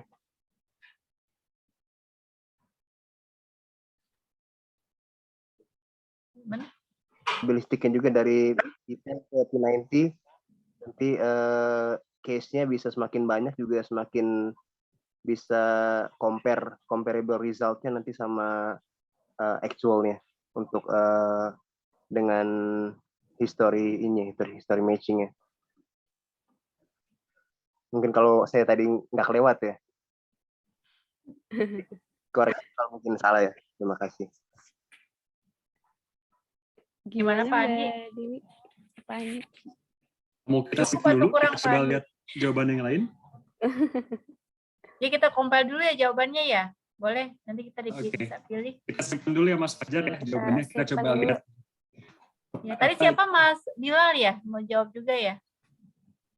Ada langsung Mas Bilal mungkin. Iya Mbak, tapi saya komite nih, jadi mungkin biar lebih fair buat partisipan dulu nih ya kalau ada. Inilah. Mungkin partisipan yang lain ada yang mau coba jawab lagi nih. Mungkin saya ulang pertanyaannya ya. Apa saja tahapan basic dari proses assisted history matching? Mungkin ada yang mau mencoba menjawab untuk dapat voucher hotel? Atau hanya Mas Fajar Adi nih yang beruntung di malam hari ini? Oke, mungkin bisa langsung Mas Bilal kali ya. Iya, mungkin langsung Mas Bilal. Oh, saya boleh jawab nih. Oke, baik, tadi untuk step assisted history matching, pertama kita lakukan experimental designs untuk mendapat range uncertainty dari masing-masing parameter terhadap data history ya. Kemudian nextnya kita lakukan optimization. Jadi dari range tadi kita ambil supaya ada match gitu ya, lebih match ke hasil simulasinya. Kemudian setelah optimization dilakukan forecasting. Jadi dari multiple realization yang match tadi kita bisa dapat juga range uncertainty forecast secara probabilistik ya, P10, P50 dan P90-nya. Kira-kira kurang lebih seperti itu. Mungkin. Oke, terima kasih Mas Bilal. Gimana Mbak Dewi, Pak Andi, jawaban Mas Bilal? Close sih ya. menurut aku. Kalau sih, kira ada yang lebih bagus lagi, Pak. Saya tadi sekedar ingatnya aja nih. Bagus Mas Bilal. Iya. Key point-nya udah ini kok, terucapkan. Oke. Nggak apa-apa kan, ini berarti kita harus fair ya Mas Riko ya. Jawaban yang paling lengkap mungkin itu yang mendapatkan grand prize-nya. Ya. Boleh kan, nggak apa-apa ya? Iya, nggak apa-apa Mbak Dewi. Nggak apa-apa Mbak, iya. Pak Andi juga setuju ya Pak Andi ya? Ya. Kan mereka juga belum lihat presentasi aku juga kan. Nggak Oh, di-sharing sebelumnya. Nggak di-sharing, ya. Berarti mendengarkan ya Pak Andi ya? Luar biasa Mas Bilal. Oke. Selamat ya Mas Bilal ya. Oh, terima kasih Mbak Dewi, Pak Andi. Oke, lanjut Agnes, agenda kita. Oke, mungkin karena question and answer-nya udah selesai nih, nggak ada yang bertanya lagi dan kuisnya udah habis nih pertanyaannya. Doku-presnya juga udah habis. Agnes nggak ada foto bareng Mbak Astes sama Oh, partisipan? ada Mbak ada. Dewi, tenang. Mungkin sebelum nanti ada foto bareng, bisa ada closing statement dulu dari Mbak Dewi dan dari Pak Andi terlebih dahulu, seperti itu. Mungkin dari Mbak Dewi ada closing statement terlebih dahulu untuk acara malam hari ini. Ya, terusan dari saya pribadi dan juga dari Rockflow Dynamic atau Team Navigator, kami mengucapkan banyak terima kasih kepada SPI Java atas kolaborasinya. Terus terang nih, betul-betul sebenarnya kalau kita pengen kan udah offline ya Mbak dan Mas Riko ya, tapi berhubung masih PPKM ya, ketemu online pun sudah senang ya, ketemu dengan teman-teman yang lain, Pak Andi, Mas Riko, Mbak Agnes, semua tim SPI dan juga kerjasamanya juga. Semoga nanti bisa kolaborasi lebih lanjut lagi ya untuk tim SPI gitu. Jadi kita ini mungkin acara yang sangat bagus dan mungkin kita bisa berlanjut dengan presentasi-presentasi yang lain lagi. Mungkin kalau udah lebih enak offline ya, jadi bisa langsung interaksi dengan partisipan dan juga dengan tim-tim SPI-nya secara langsung ya. Itu harapan kami. Semoga cepat berlalu PPKM ini. Terima kasih banyak. Terima kasih banyak Mbak Dewi. Ya Pak Andi, makasih banyak ya Pak Andi. Iya. Maaf direpotin malam-malam. Oke, mungkin kita bisa langsung nih closing statement dari Pak Andi. Kalau dari aku sih pesannya kita terus belajar ya, terus belajar, jangan berhenti belajar lah. Karena kita harus membangun kompetensi kita kan. Kalau kita udah berhenti belajar ya kita akan di posisi itu aja. Jadi misalnya kita belajar ya ilmunya hanya sampai level manager ya udah berhenti di level manager. Tapi kalau kita belajar terus, mudah-mudahan itu karir kita juga bisa lebih bagus. Nah, dengan zaman COVID ini itu ada banyak webinar-webinar yang free ya. Jangan segan-segan lah buat ikutan webinar-webinar meskipun yang di luar negeri dengan Amerika bedanya 12 jam, jadi di sana jam 8 pagi atau jam 9 pagi, di sini jam 9 malam. Kalau yang dari Prancis begitu juga, ada beda 4 jam. Tapi itulah, kalau mau belajar, niat ya akan kita jalani juga. Itu aja dari saya. Sukses semua buat semua. Makasih. Assalamualaikum. Terima kasih Pak Andi untuk closing statement-nya. Nah, udah lengkap nih tadi closing statement dari Mbak Dewi dan dari Pak Andi. Mungkin bisa lanjut ke Mas Riko untuk agenda selanjutnya, Mas. Iya, terima kasih Agnes ya. Kalau boleh sedikit summarize dari kami perwakilan dari moderator mengenai event pada malam hari ini. Yang pertama dari Rockflow Dynamics dari Mbak Dewi mengemphasize betapa pentingnya kita mengaplikasikan teknologi-teknologi terbaru, selalu keep up to date dengan teknologi terbaru, khususnya untuk kebagian subsurface analysis, baik itu dari segi GNG dan juga dari segi reservoir simulation.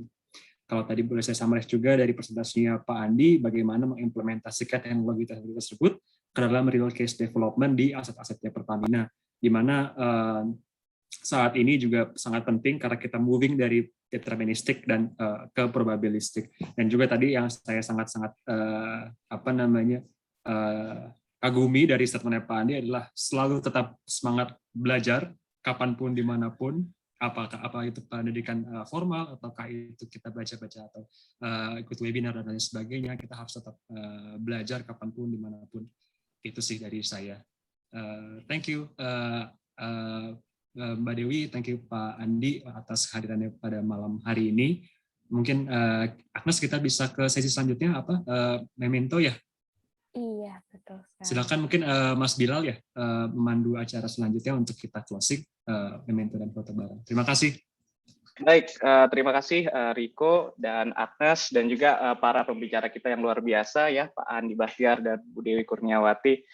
Saya sendiri merasa banyak sekali insight dan ilmu yang saya dapatkan malam ini ya, khususnya sebagai Reservoir Simulation Engineers. Dan ini ada sedikit token appreciation yang akan disampaikan oleh SPI Java. Di sini akan diberikan langsung oleh SPI Java Chairman, Saudara Yusuf Alfian. Silakan Pak Yusuf memberikan mementonya sebagai bentuk apresiasi kita. Baik, terima kasih Pak Bilal.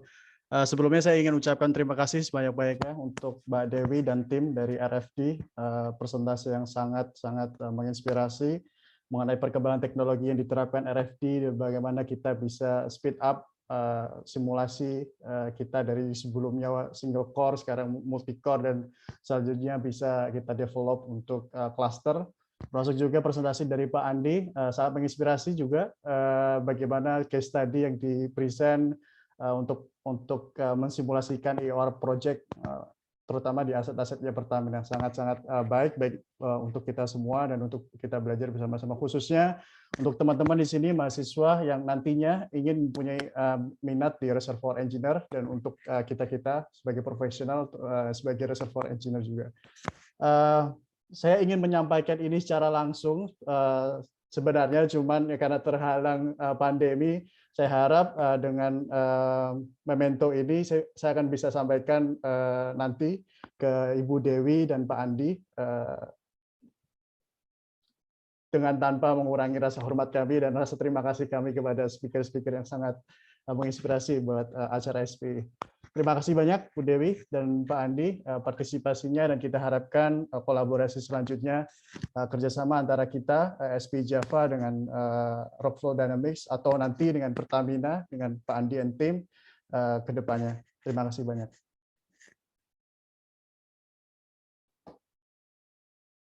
Terima kasih Mas Yusuf. Terima kasih banyak Mas Yusuf. Baik, dengan pemberian memento yang telah dilakukan, maka sekarang kita sampai di penghujung acara kita malam ini, yaitu sebelum kita akhiri, kita adakan foto bersama terlebih dahulu. Bagi para participants, harap membuka kameranya ya untuk kita screenshot masing-masing. Ya, mohon bantuannya Mas Rizky ya untuk screenshot. Oke, sebelum mungkin. Oke, baik. Oke, jadi kita sekarang masuk ke photo session. Oke, ini kayaknya peserta pada belum ini ya. Pada belum on cam. Diimbau para peserta. Oke, baik. Kalau gitu kita ini dulu ya. Photo session buat committee and speaker. Ya, boleh mungkin. Oke, bentar ini kita add spotlight. Oke. Oke. Dalam hitungan 3 ya. 1, 2, 3. Cheese. Sorry. 1, sekali lagi. 1. Tadi ada chat soalnya. 1, 2, 3, cheese.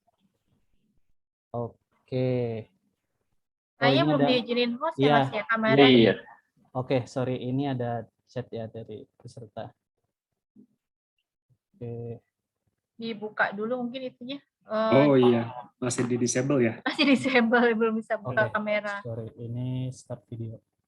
Oke, sekarang kita photo session buat peserta udah bisa ini ya. Start video. Oke. Nah, udah rame nih. Ya. Oke, buat slide pertama. Ya. Hitungan ketiga, 1, 2, 3, cheese. Oke. Lanjut ya buat slide kedua. 1, 2, 3, cheese. Oke. Slide selanjutnya, 1, 2, 3, cheese.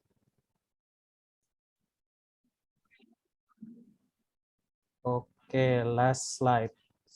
1, 2, 3, cheese. Oke. Sudah, Mas Bilal, saya kembalikan ke MC ya. Mas Bilal. Baik, terima kasih Mas Rizky. Ya, dengan berakhirnya photo session ini, berakhirlah pula acara kita ya. Namun sebelumnya saya ingatkan kepada para peserta untuk harap bisa mengisi feedback form dari acara ini, reply dari para peserta semua akan kita berikan certificate dari acara ini kemudian nantinya. Dan di akhir kata saya berterima kasih untuk partisipasi dari semua speakers dan juga para peserta sekalian yang sudah menyimak webinar ini hingga akhir, dan saksikan terus program SPI Java Indonesia Section khususnya dari Young Professionals, dan kita akan berencana mengadakan SPI Java Indonesia Company Roadshow di series berikutnya. Saya pribadi mohon maaf jika dalam memandu acara ini terdapat kesalahan, dan saya Bilal Maidika Aslam undur diri dari acara ini. Terima kasih semuanya dan selamat malam. Ya, makasih banyak. Terima kasih. Terima kasih Terima semuanya. kasih Bu Dewi. Bye. Terima kasih semua. Terima kasih. Terima kasih Pandi. Ya. Terima kasih Bandi, terima kasih Bu Dewi.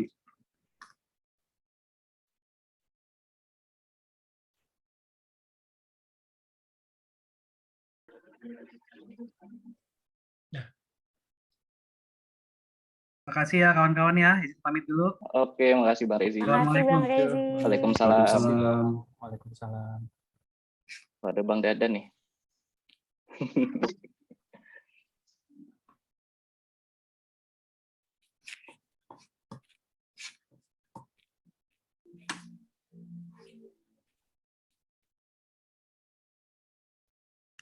Komite mau stay dulu atau gimana? Boleh kalau ada yang mau dibahas. Oke.